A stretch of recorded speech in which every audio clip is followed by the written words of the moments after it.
If you're looking to buy a home in Kansas City in 2023, this is everything you're going to need to know.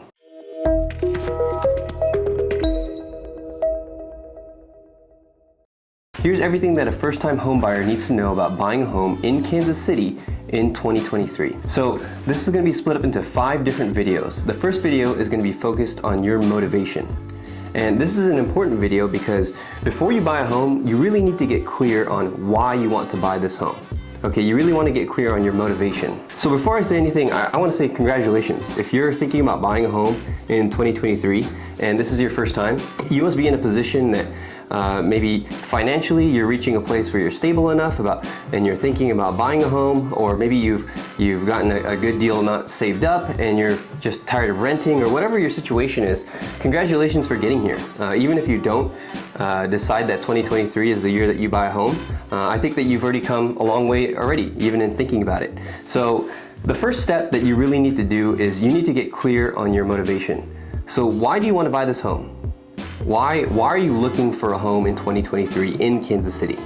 So are you tired of renting? Have you been renting for a long time and you're getting tired of it?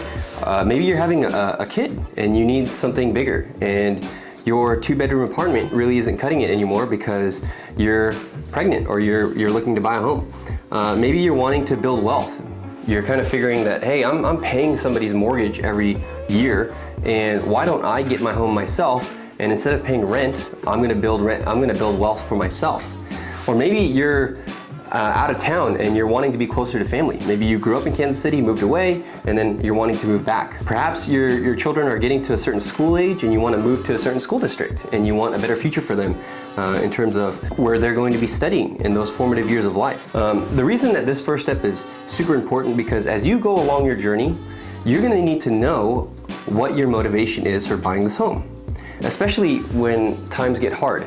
There's going to be hiccups throughout this process. You're going to get news. It's going to be a roller coaster, basically. And if you don't have a clear motivation of why you want to buy a home, then it's going to be really hard to follow through on that. What I would do is I would get clear. I would sit down with your spouse if you're married. I would sit down with your parents. I would sit down with people that you trust, and I would write down your motivation on a piece of paper and have that. Maybe take a small index card and write it down and say, I want to buy a home because I'm tired of renting.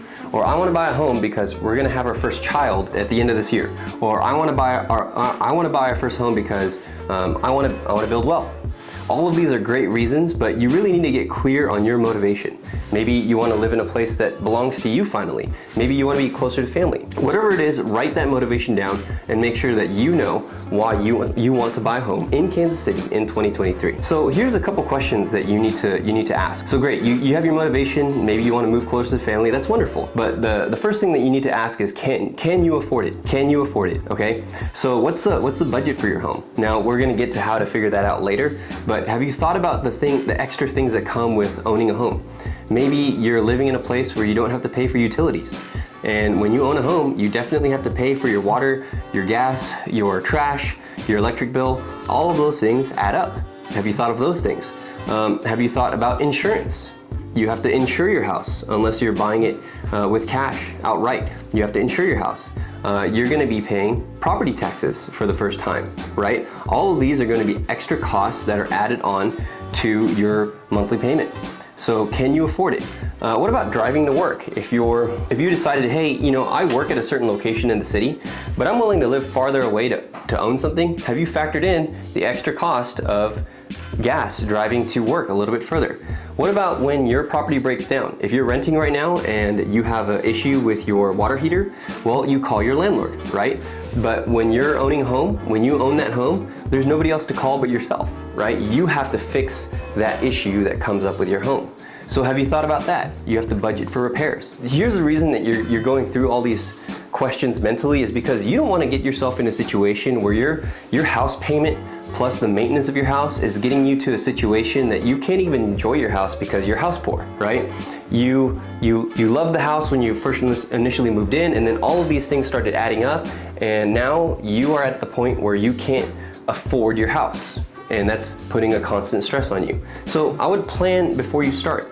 Make sure you're going through your budget and seeing how much money you have allocated for a house payment. The reason that you have to do this now is because you don't want to get so far down the line that all of a sudden you realize, okay, when it's time to put in that offer, or maybe the offer has been accepted, that you can't afford this house. You don't want to do that because you want to do the work up front of getting all your financial profile ready, getting yourself at a point where you know exactly how much you can budget for your house payment. This all leads to preparing yourself mentally. If you're buying a house in Kansas City or in the surrounding areas in 2023, then you may have heard that the housing market is crashing, right? If you're just reading the national news. Well, I provide a market update for Kansas City in 2023. I'm going to link that here. There's a lot more info there. I won't get into it, but this is a house buying guide for Kansas City in 2023. And what I've seen and what I predict is that the market is still going to be quite strong in 2023. It's not going to crash. You're not going to be able to buy a house for pennies on the dollar. Now, the video that I mentioned before will go into interest rates and everything else you need to know there. But one thing to know is that the Kansas City market in 2023 is still shaping up to be a fairly strong market, especially if you're buying in the spring and the summer. Now, you may be watching this in the winter, and in the winter of 2023, maybe it's November 2023, maybe it's December 2023, but that may be a different market. But if you're looking to buy in the spring, if you're looking to buy in the summer, those are shaping up to be strong markets. So prepare yourself, okay? Prepare yourself mentally. And again, the reasons why are gonna be linked in the video. If you're a buyer and you're looking in a popular area, maybe you're looking in Johnson County, maybe you're looking in Northland, maybe you're looking in Liberty, maybe you're looking in the Staley School District. If you're a buyer in those areas, I would prepare yourself to get into a situation where there are multiple offers on a house that you like. Now, in future videos, I'm gonna go through all the things that you should be asking in a multiple offer situation. That's not for this video, okay? But get yourself mentally prepared, because the key to winning in a multiple offer situation and not regretting it, and that's super important, not regretting the fact that you won your house because you paid so much over, is that you're mentally prepared in the first place. What do I mean by not regretting it is, if you win a multiple offer situation but you paid way over budget, or you went way over your budget, or maybe you paid way more than you thought the house was worth, you're not gonna be happy that you won that multiple offer situation. You may be happy in the moment, but later on in the line, you're gonna be upset at life, you're gonna be upset at your lender, you're gonna be upset at your realtor that you got into a house and you paid way too much. I have 3 important questions that you need to ask before you buy to mentally prepare yourself, okay? So before we get there, I would love to talk to you about these things in person. If you found this video helpful so far, I would love to help you if you're buying your home in 2023 in Kansas City. I'm a local realtor here. I have kind of told my story on this channel. I run Fountain City because I love Kansas City. My family and I have so enjoyed living here, and Fountain City seeks to serve the prosperity of Kansas City. We hope to help people navigate the home buying process. We hope to help people navigate the home selling process. So if you're a first-time home buyer, please give me a call. These videos are showing you what I will do for you personally. I will educate you step by step through the process, because I know it can be a long and daunting process and it can be very emotional. And so I really pride myself on really empathizing with you, the first-time home buyer, or you, maybe you're watching this and you're not a first-time home buyer and you're looking to buy a home in Kansas City in 2023, then please give me a call. My phone number is listed below, 626-226-6611. Call or text me, and my email is listed below as well. So 3 questions. I want you to ask 3 questions in terms of mental preparation. So 3 questions to being mentally prepared for your first home, okay? Number 1 is, where do you want to be in 5 to 7 years? Where do you want to be in 5 to 7 years? And how does this house fit in with your long-term plans? Now, why do I say where do you want to be in 5 to 7 years? Is typically when you move into a house, you want to be there for at least 5 to 7 years, hopefully 10 years, before you go ahead and sell it and buy another house. The reason why is because if you stay in the house for that long, you most likely will not lose money. Now, this isn't an ironclad statement. There's all sorts of things that go into housing market factors, and we again break that down into the Kansas City housing market video. But typically, if you're staying within that house, if you're staying in the house from 5 to 7 years, the house will appreciate, meaning go up in value enough where you can sell it and you can make some money, and then you can go buy another house. But if you're kind of like, hey, I'm thinking about moving next year to a different city, I wouldn't buy a house. Okay, now you can, and I have had clients get lucky before, where they bought a home in 2021 and sold it in 2022, and they made a killing on it. But not every market is that market. So where are you going to be in 5 to 7 years? And if you were in that house that you chose to buy, would you be happy? That's why you want to think of 5 to 7 years. If you're moving to that area for a job, are you going to be at that job for another 5 to 7 years, right? I mean, if you're like a cashier at McDonald's, you don't want to move close to that McDonald's, because typically in 5 to 7 years, you're not going to be at that same place. Now, this is not to say that a cashier at McDonald's is not a good job, but a lot of people, even when they have high-paying jobs, they don't necessarily think of that, right? Think of your job right now. If you're saying, hey, I want to move closer to my job, are you going to be at that same place in 5 to 7 years? Okay, and of course, a lot of things you don't necessarily know, right? So make your best prediction, okay? The second question, okay, question number 2 that you need to ask to get ready is, can I think more rationally at first and then let my emotions catch up to my thinking? Okay, let me repeat that again. Can I think more rationally at first and then let my emotions catch up to my thinking? Okay, so here's why I say this. Let's just say you see a beautiful house that hits the market and you fall in love with it. Let's go get that house. Let's go see that house. Okay, wonderful. If it's a beautiful house in an attractive area, there's going to be multiple people who want it, multiple people who want to get it. So the question is, are you able to separate your emotions and your mental thinking enough to say, hey, I'm not going to fall in love with this house until I know that we have a reasonable shot at getting it.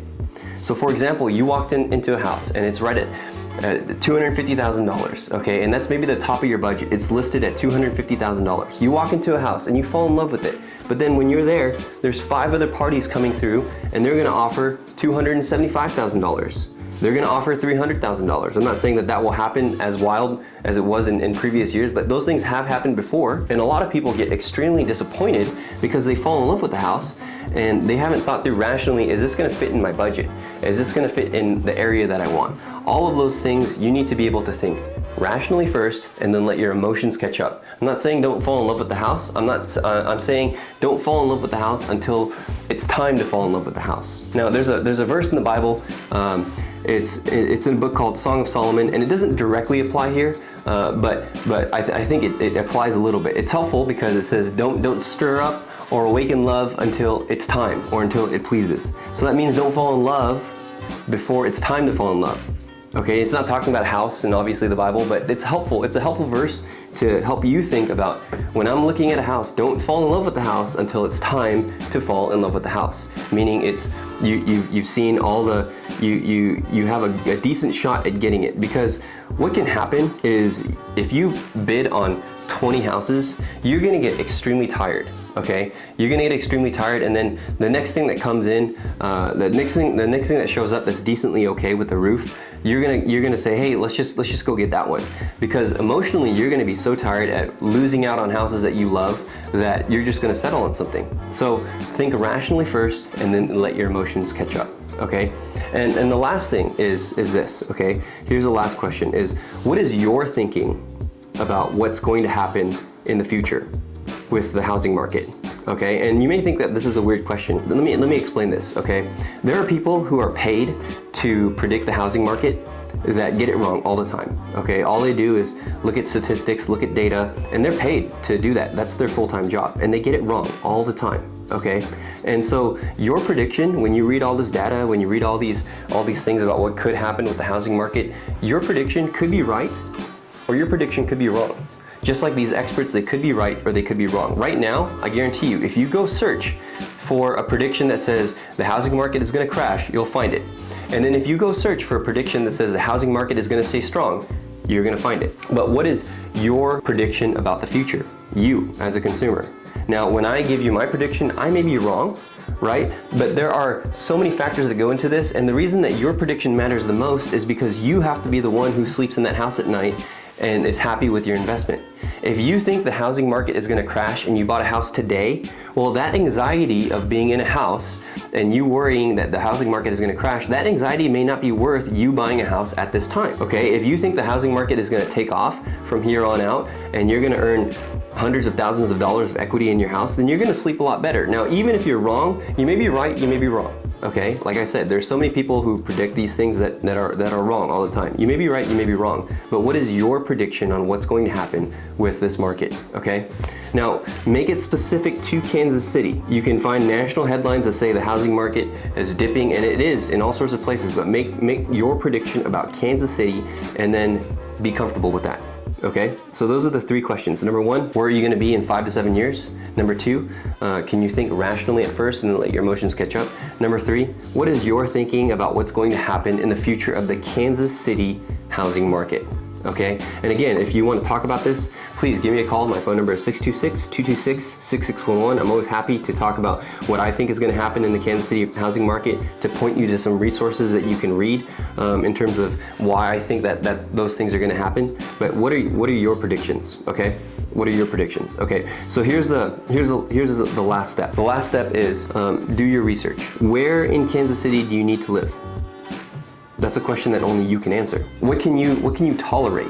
Now, when you go to these areas, drive around a little bit. Look at the houses in the surrounding areas. If we go out there together, what I typically do is, if you don't know enough about the surrounding area by the street and the crime reports, then I'll go and knock on a neighbor's door and say, hey, how long have you been here? What is it like in this neighborhood? Get specific clarity on the things that you need to have, okay? Do you have family in the KC metro area? Do you need to be close to them? Okay, do you want to be near work?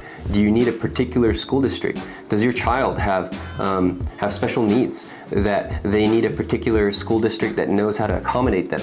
All of those things, you need to be doing your research, because if I were to help you, I can point you to some good school districts, but only you can interview the teachers, and you know your child well enough that, hey, this would be a good fit for my child because my child has this need.